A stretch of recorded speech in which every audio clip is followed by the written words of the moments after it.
So it's Abigail who saves the day because her godly discernment of good, knowing what was right and doing it.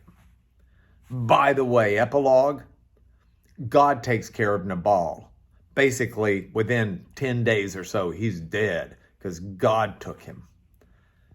But Abigail becomes a wife of King David. It's an amazing story. I love the story. I love the name Abigail.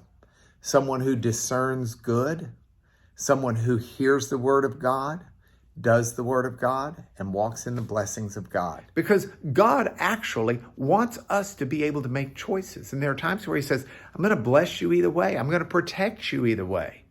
And so that's what we've got in these Psalms. These are circumstances and choices where our faith is that God's going to take good care of us as we make these choices, that God is at work.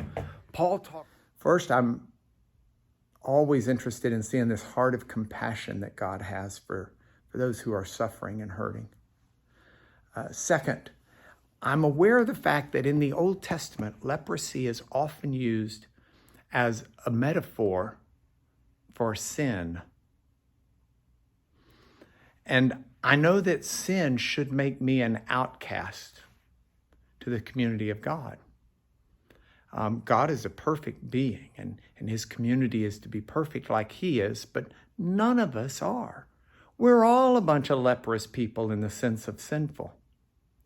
And yet we worship a God who, out of pity and compassion, has come into our life, into our circle, into our zone. And when we call on him for his mercy, his compassion, his healing, his saving, he reaches out and he touches us and he gives it to us.